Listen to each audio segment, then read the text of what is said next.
नमस्कार, good evening. नमस्कार, कैसे हो प्यारे दोस्तों। उम्मीद करता हूँ कि सभी अच्छे होंगे। तो हमेशा ही तरह है गाइस, अभी भी आज हम जो है इस DSP academy of current affairs के प्लेटफॉर्म पे एक नया इश्यू लेके हाजिर है। तो गाइस, अभी हाल ही में आपने जो है सुना होगा कि अभी एक पुणे में जो है एक बॉय और गर्ल का केस था, जो है सिया केतन जो केस था। तो उसमें जो है वो लड़की ने जो है उसको पहाड़ से ले जाके जो धक्का दे दिया, उसको गिरा दिया। एक तो वो केस चल रहा था, और अभी जो है अभी एक केस हो रहा था कि जो है किसी की जो वुमेन जो थी, उन्होंने उसको जो चटनी बना के ये कर दिया। अभी इससे पहले ड्रम वाला केस था। तो आजकल जो डोमेस्टिक जो रिलेशंस है हस्बैंड वाइफ के, इसी सिनारियों में अभी जो पार्लियामेंट्री जो मानसून सेशन चल रहा है, उसमें हमारी लोकसभा के जो राज्यसभा के एक मेंबर है जिनका नाम है डॉक्टर अशोक कुमार मित्तल, उन्होंने एक प्राइवेट मेंबर्स बिल जो है वो इंट्रोड्यूस किया है राज्यसभा में। जो डॉक्टर अशोक कुमार मित्तल जो है वो आम आदमी पार्टी के डिप्यूटी लीडर है राज्यसभा में, और उन्होंने जिस बिल को जो इंट्रोड्यूस किया उसका नाम है national commission for men's bill 2025। Guys, आपको इससे पहले इस बिल के बारे प्रोविजन के बारे में बात करें, इससे पहले हम देखते हैं कि प्राइवेट मेंबर्स बिल क्या होते हैं। प्राइवेट मेंबर्स बिल जो है कोई भी लोकसभा और राज्यसभा का मेंबर जो होता है किसी भी पार्टी से रिलेटेड वो इंट्रोड्यूस कर सकता है। उसके लिए उसको 1 मंथ का नोटिस देना होता है जो उस सदन में, और वो बिल जो है इंट्रोड्यूस कर सकता है। और ये बिल जो है सिर्फ फ्राइडे, प्राइवेट मेंबर्स बिल जो होते हैं गवर्नमेंट बिल की तरह नहीं, बल्कि इसको फ्राइडे को ही इंट्रोड्यूस किया जा सकता है, जबकि गवर्नमेंट बिल कभी भी इंट्रोड्यूस किया जा सकते हैं। Private members bill only Friday को, और एक सेशन में, क्योंकि ईयर में 3 सेशन होते हैं पार्लियामेंट के, तो एक सेशन में ज्यादा से ज्यादा 3 बिल ही जो इंट्रोड्यूस किए जा सकते हैं प्राइवेट मेंबर्स बिल। तो पूरे ईयर में 9 मेंबर्स जो 9 बिल्स है प्राइवेट मेंबर वो ही इंट्रोड्यूस किए जा सकते हैं। ये बिल जो है वो प्राइवेट मेंबर्स बिल जो है वो रिजेक्ट भी हो सकते हैं, और मिनिस्टर या कैबिनेट मिनिस्टर के कहने पे या मंत्रियों के कहने पे उसको वापस भी रिजेक्ट विड्रॉ भी कर सकता है प्राइवेट जो लोकसभा का मेंबर होता है जो इंट्रोड्यूस करता है इसको। और ये जो है इसको ज्यादातर चांसेस होते हैं कि इसको प्रेसिडेंट जो है वो वीटो लगा देता है, तो वीटो भी लग सकता है इसका। अगर हम बात करें हमारे देश की प्राइवेट मेंबर्स बिल की हिस्ट्री की, तो अभी तक हमारे देश में अभी तक 14 बिल जो है पास हुए हैं प्राइवेट मेंबर्स बिल्स, और जो है लास्ट बिल 1970 में पास हुआ था जिसका नाम था Supreme Court enlargement of the criminal operative jurisdiction bill 1968। और इसके बाद में कोई प्राइवेट मेंबर बिल जो है पास नहीं हुआ है। अगर हम बात करें प्राइवेट, अब ये तो था प्राइवेट मेंबर्स के बिल की ब्रीफ इंट्रोडक्शन। अब बात करें national commission for men's bill के कुछ प्रोविजंस की, इसमें क्या क्या जो है डॉक्टर अशोक कुमार मित्तल जी ने इसमें क्या क्या डाला है, इस बिल में क्या क्या इंश्राइन किया है। तो इसमें एक national commission for the main जो होगा वो एक स्टेचुरी बॉडी होगी under the ministry of justice, law and justice, और उसमें 6 मेंबर्स होंगे। एक तो चेयरमैन होगा, चेयरमैन जो उसको प्रेसिडेंट अपॉइंट करेगा। 6 मेंबर्स होंगे जिसमें 3 मेन एंड 3 वुमेन, तो ये जेंडर न्यूट्रल जो है कमीशन होगा। और उसको इसके बाद में एक लॉ एडवाइजर होगा, जो है एक लीगल एडवाइजर होगा जिसको हमारे देश का चीफ जस्टिस ऑफ इंडिया वो नॉमिनेट करेगा। तो ये तो उसकी कंपोजिशन हो गई। अब बात करें इसमें क्या क्या प्रोविजंस है। गाइस, इसमें आपने देखा होगा कि हमारे देश में एक सेक्शन आई थी, सेक्शन 498A, जिसमें डाउरी रिलेटेड केसेज होते हैं ना, dowry related violence against women.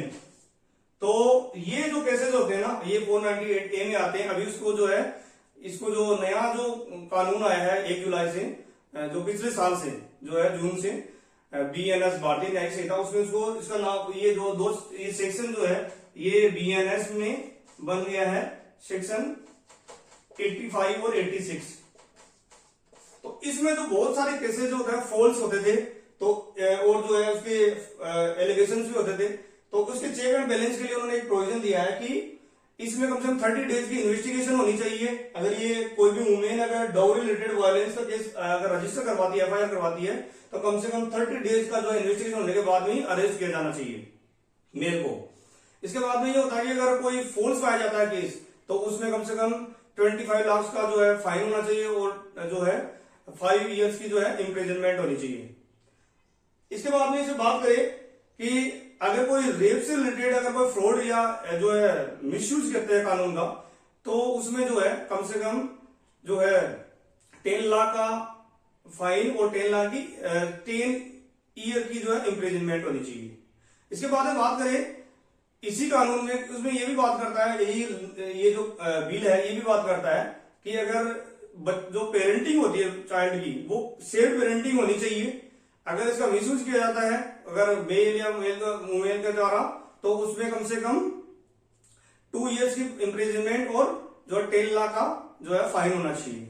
इसके बाद में बात करते हैं, इसमें यह भी प्रोविजन दिया गया है कि जो कोर्ट्स होता है वो उसकी स्पीडी जस्टिस सिस्टम होना चाहिए, कम से कम मैक्सिमम 6 months का टाइम पीरियड में जस्टिस मिलनी चाहिए, स्पेशल फास्ट ट्रैक कोर्ट होने चाहिए। अब बात करें इसी कानून में, तो इस कानून में एक वो प्रोविजन है कि जिससे आदमी जब इंसान जब केसेस फैलते हैं, जब ये वुमेन के अगेंस्ट वायलेंस वगैरह होता है तो मेल जो होता है उसकी जो रेपुटेशन होती है, कैरियर जो है रेपुटेशन होती है, एस्टीम उसकी जो गरिमा होती है वो भी उसको जो उसका डिफेमेशन होता है उसकी रेपुटेशन चली जाती है। तो अगर मीडिया हाउसेज द्वारा उसका अगर डिफेमेशन होता है तो 50 लाख का जो फाइन होगा अगेंस्ट द मीडिया हाउसेज। और जो है अगर सोशल मीडिया के द्वारा अगर उसका जो है डिफेमेशन होता है तो वो 25 लाख का फाइन होगा। और जो कंटेंट होता है 24 आवर्स में जो डिफेमेशन कंटेंट को हटाया जाना चाहिए। तो ये प्रोविजन इस बिल में दिया हुआ नेशनल गवर्नमेंट बिल। अब बात करते हैं इसकी जरूरत क्यों पड़ी। जरूरत इसलिए पड़ी कि अभी देख रहे होंगे आप मेल्स के अगेंस्ट वायलेंस में टॉर्चर जैसे अभी कोई केसेस देख रहे होंगे मीडिया में, ड्रम वाला केस है, चटनी वाला केस है, बहुत सारे केसेस हैं, जैसे अभी वो पहाड़ वाला केस है। तो इससे बहुत सारे अभी कुछ समय पहले एक टेक जो पर्सन था जो बेंगलोर में उसने सुसाइड किया था। तो बहुत सारे ऐसे जो है हरेसमेंट के केसेस जो है फोर्स केसेस आए जा रहे हैं। अभी रिसेंटली एक जज ने किया था जो सुसाइड किया था। तो ऐसे केसेस के कारण जो है ये इसकी जरूरत आन पड़ी जो है उन्होंने इंट्रोड्यूस किया। अब बात करें एक अपने कॉन्स्टिट्यूशन की बात करें तो आर्टिकल 14 राइट टू इक्वलिटी की बात करता है, article 21 right to life and dignity की बात करता है। तो इसलिए भी जो मेल्स का जो है प्रोटेक्शन जरूरी है, ना सिर्फ वुमेन का। इसकी बात करें हम लोग, हमारे देश में बहुत सारे लॉ ऐसे बने हुए जैसे juvenile justice act 2015, POCSO act है, protection of children from sexual offences 2012 है। इसके बाद में बात करें हम लोग transgender persons right protection of right bill है। इसके बाद में persons of disability act protection of right bill है। तो ऐसे बिल्स में जो है जेंडर ये कानून है, जेंडर न्यूट्रल लॉ है। तो ऐसे ही जो है ये कानून ये जो है वुमेन्स बहुत सारे जितने भी केस हमारे देश में लॉ बने हुए जेंडर न्यूट्रल होने चाहिए, इसलिए भी जरूरी है। अब हम बात करें इससे क्रिटिसिज्म क्यों हो रही है, मतलब इससे क्रिटिसिज्म के क्या क्या पॉइंट होते हैं। अगर बात करें तो देखो अभी नेशनल क्राइम रिकॉर्ड ब्यूरो के डेटा के अकॉर्डिंग अगर एन्युअली बात करें तो 2023 और 24 के डेटाबेस के अकॉर्डिंग एन्युअली 4.5 लाख वुमेन के अगेंस्ट जो वायलेंस होती है, डोमेस्टिक वायलेंस हो या सभी वायलेंसेज हो गई जो है हेरेसमेंट केसेज हो गया, तो उसमें करीब 27% केसेज डोमेस्टिक क्रूरल्टी और वायलेंस के होते हैं। और मेल्स के अगेंस्ट जो नेशनल क्राइम रिकॉर्ड ब्यूरो के जो डेटा अभी पब्लिश नहीं करता है, तो ये तो हमें सोशल मीडिया से पता चलता है जबकि मेल वुमेन वाले जो है केसेज है वो नेशनल क्राइम। तो अभी भी हमारा देश जो है, हमारे देश में जो ज्यादातर केसेज आप वुमेन से देखते होंगे, अभी चिल्ड्रेन के आप देखते होंगे रिसेंटली 13 ईयर्स की जो बच्ची है उसके खिलाफ जो है जो उसके जो अगेंस्ट जो है जो बुरा घिनौना काम हुआ है। इसके बाद में आप देखते होंगे हमारे देश में ऐसे बहुत सारे केसेस सुनते हैं जिसमें चिल्ड्रेन के साथ में तो वुमेन के साथ। तो इससे ट्रेडिशनली हमारे देश में जेंडर जो वुमेन है वो वीकर सेक्शन माना गया है।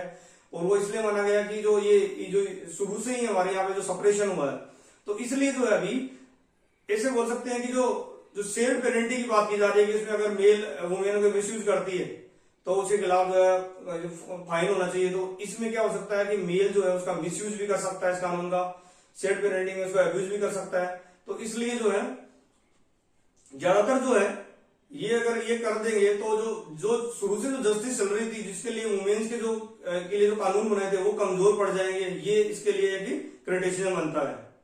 लेकिन कुल मिला के बात करें, हम कंक्लूजन बात करें तो गवर्नमेंट को क्या क्या करना चाहिए, वे फॉरवर्ड की बात करें तो इसमें गवर्नमेंट को ये करना चाहिए कि जो केसेस है बहुत सारे जो जेंडर न्यूट्रल लॉ है उसके लिए चेक एंड बैलेंसेस होना चाहिए। जैसे कुछ समय पहले राजेश कुमार शर्मा जो केस था उसमें जो सुप्रीम कोर्ट ने ये बोला था कि जो है ये 498A के अगेंस्ट एक जो है डिस्ट्रिक्ट में कमेटी बनेगी, वो कमेटी है वो पहले इन्वेस्टिगेशन करेगी, इसके बाद में मेल जो है उसके खिलाफ जो है डाउरी रिलेटेड केसेज के FIR होगी।